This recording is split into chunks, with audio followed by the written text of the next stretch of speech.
À la 7e place de notre classement des chanteurs issus de la télé qui vendent le plus d'albums, on retrouve avec plus de 800 000 exemplaires vendus, l'ouragan Alizé. Pendant près de 4 ans, la jeune Corse va enchaîner tube sur tube. Moi Lolita,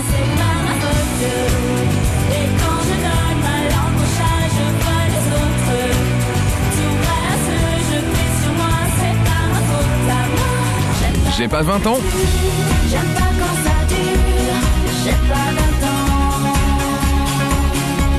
Ou encore Gourmandise.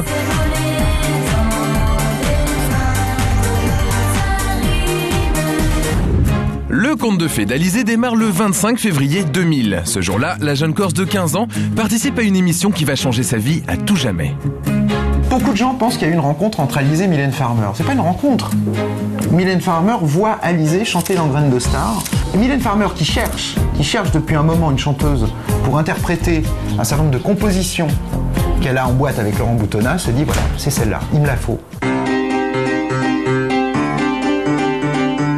Et quelques semaines plus tard, Alizé quitte son île et s'envole pour Paris. Elle doit participer à une audition dont elle ne sait rien. J'ai fait l'audition, donc j'ai vu Laurent Boutonnat, mais je ne savais pas que c'était Mylène Farmer et lui qui avait fait la chanson. Et donc j'ai été prise et après j'ai rencontré Mylène Farmer. Le titre Moi Lolita fait l'effet d'une bombe avec plus d'1 million d'exemplaires vendus. Alizé devient une star à tout juste 16 ans.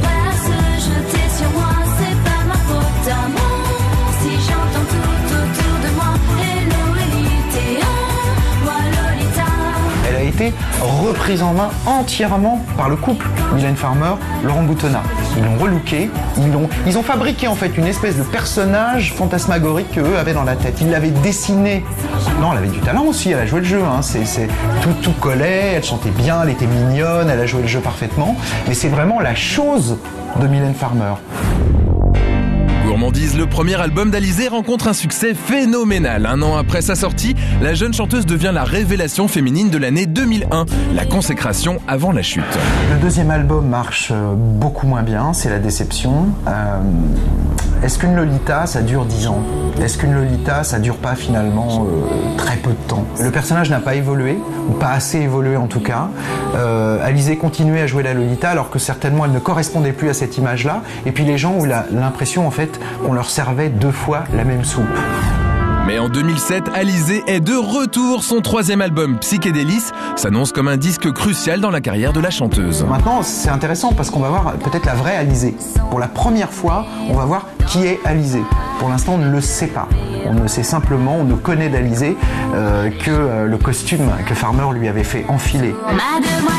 Le premier single de la chanteuse, Mademoiselle Juliette, est l'un des chouchous des radios. Et nous, au Hit, on parie que ça deviendra un énorme tube. Vous pourrez d'ailleurs le vérifier dès le 3 décembre dans les bacs.